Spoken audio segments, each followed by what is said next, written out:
All right, good morning. Oh, good morning. That's better.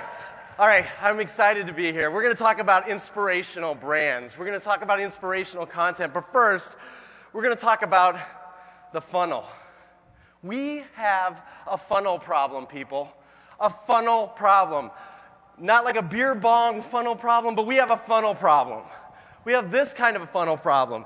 We all use this funnel, right? The marketing, the sales funnel. This is what the sales funnel looks like. Great, great. But did you know that this funnel was invented in 1898 by a guy with a great name, by the way, St. Elmo Lewis?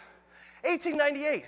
This was his genius idea. Now, I know it doesn't look like a funnel, but he said the A was for attention, interest, desire, conviction. Those things equal a sale. Who's genius? 1898, people. And I've talked to a lot of marketers. I read a lot of marketing books. And we're working to fix this funnel problem. We keep reinventing the funnel. We got the bow tie funnel. This is great. It's a multicolored bow tie with little specks and dots. And it's great, but I don't know how it's that different. How about this? We got the mirrored triangle with added gray arrows funnel. This is pretty nice. I like this thing. I have no idea what it means. We also have this one. This one's good. This is a funnel inside a more complicated funnel with two blue arrows pointing at things and then stuff on the side. We're working on it, though. I'm glad we're challenging ourselves.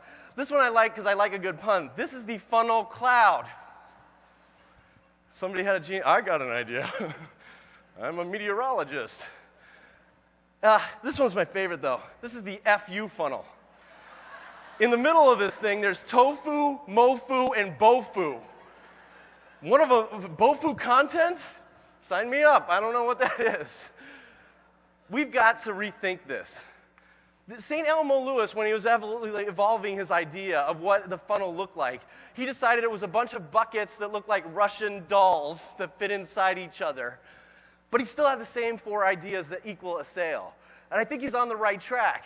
But guys, a lot has changed since 1898, and the framework we use is still essentially the same. It's pretty much the same.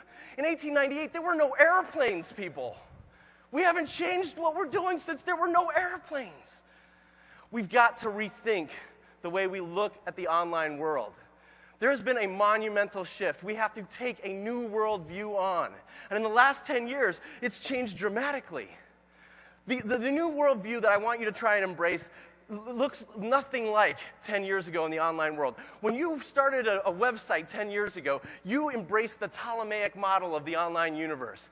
You guys remember Ptolemy? Yeah, okay. Ptolemy was the guy, genius guy, but he said, hey, everything revolves around us. We are the earth, and the sun, and the stars, and the moon, they all move around us. We are awesome. We are building a website that everyone will come to. That was genius. And that was the case 10 years ago. That's not the case anymore. We have to embrace a Galilean model of the online universe. And the Galilean model of the online universe doesn't look anything like our Earth heliocentric model anymore, right? It looks like this. And at the center of this giant Galilean universe is what? Search. Google. Google, the almighty, is at the middle of our online universe. And if you start thinking from your consumer's perspective, you start to look at their online universe. You start mapping what they do when they start at search and move outwards, right? It's not your website, it's Gmail. They're checking their mail. They're on YouTube watching videos. They're flickering with photos. They're watching news on CNBC. They're tweeting and twittering and stumbling and inning and linking and scribbing and pinning and iTuning way before they're interested in you. So where are you? Where are you? Where's your website and your web property in the Galilean universe? It's way the hell out here. www. Come on out through all the stuff you really love. Snippety, snippety, snippety. We're way out here.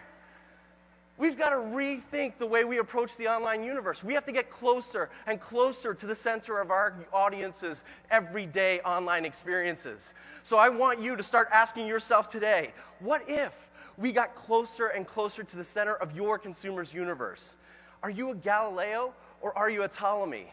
In the next web meeting, where you're trying to get people to come back to your website, ask yourself this question. Do they actually need to be here? Can I put my content closer to their universe and still inspire them to take action? Now, search is changing a lot, guys. Search is definitely at the center of the online universe, but it's evolving. And Google today is the comfort food of search, right? It's the meatloaf, the mashed potatoes and peas of search. I love Google. I use Google all day long. But we've got to start looking at the way people actually search. And when I started putting this presentation together for you guys, I was looking for a beautiful picture of meatloaf, mashed potatoes, and peas, and I went to Flickr. And I found 2,200-something images of meatloaf, mashed potatoes, and peas. And I browsed through this thing for like 15 minutes looking for that picture, the picture I showed you. And by the time I was done, I was like, you know what? I want some meatloaf. I'm going to make meatloaf for dinner. So I went to all recipes, I looked up the best meatloaf recipe, and look at this thing. 22,000 people gave it 4.5 stars. This must be the best meatloaf. I'm going to make this meatloaf. I start reading the ingredients and thinking about it. You know, I'm like, this looks like a lot of work. Instead, I'm actually just going to go buy myself some meatloaf at a restaurant. So I go to Yelp, and I look up best meatloaf in Boston, Massachusetts, which is where I'm from. And hey, yeah, here you go, Boston. Yeah, hometown crowd. Okay, almost. And I find two places. Pop's Restaurant, which I really like, but has crappy parking, right, Boston guys? It's really hard to park down there, so I decided I'm not going to Pop's. And I love the All-Star Sandwich Bar, but my wife doesn't like it because, yeah, the All-Star Sandwich Bar is great. Guys love it, but it's too noisy for my wife. So I was not going to All-Star Sandwich Bar, so I'm back to making my own meatloaf. And I decided instead of reading a recipe, I'm just going to go to YouTube and find someone who can show me how to make meatloaf. And I find Betty's Comfort Food Meatloaf Dinner. I start watching it. I've got extreme ADD. I'm like 2 minutes into a 10-minute video. I'm like, forget it. So I go to 5min.com where you can learn how to do anything in 5 minutes or less. I start watching this great 5-minute recipe video, and then all of a sudden she says, I need a meatloaf pan. I'm like, meatloaf pan? I didn't know I needed a special pan. So I go to Amazon. I order myself a meatloaf pan. And I've got Amazon Prime, so I'm waiting for this thing to arrive at my house. And in the meantime, I'm a history buff. So I go to Wikipedia. I'm like, where did meatloaf come from? Turns like it's amazing. It's a German thing that came to German Americans in Pennsylvania, and all of a sudden we're all eating meatloaf. Fascinating. I look at this picture on the Wikipedia page. I'm like, that doesn't look that healthy. How many calories from fat are actually in meatloaf? So I go to Wolfram Alpha, 2 pounds of ground beef. There are 1,138 calories. I'm like, man, this is not a good idea. So I go to Facebook and I join the Meatloaf Sucks group. And I'm having a nice conversation with the Meatloaf Sucks team on Facebook. I'm posting notes, they're posting back, and all of a sudden one guy says he doesn't eat meatloaf anymore because he got sick because it wasn't cooked right. I'm like, oh crap, I don't have a meat thermometer. What temperature do I need to get it to so I don't get E. coli? I'm a bit of a hypochondriac. I go to WebMD, I check it out, it finds out I got to get it to 160 degrees. I'm like, this is a lot of work. I wonder if there's anyone out there right now who can advise me on what I should do about my meatloaf problem. So I go to Twitter and I see who's talking about meatloaf.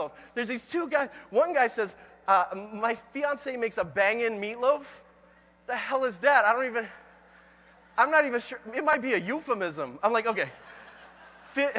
Finished meatloaf, still not got a clue what I just ate. I'm like, oh, there's no way. I'm not making meatloaf. So I go to Amazon to cancel my meatloaf pan. I type in meatloaf, and I get Meatloaf the Artist.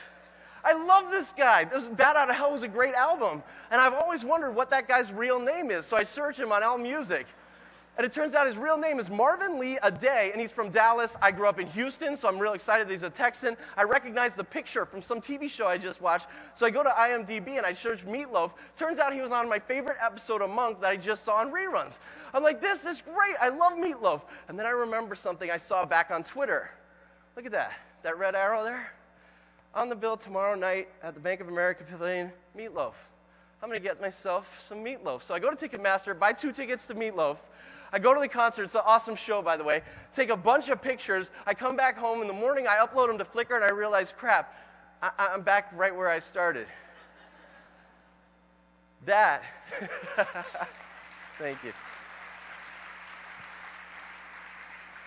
That is how people search. And my question to you is, funnel that.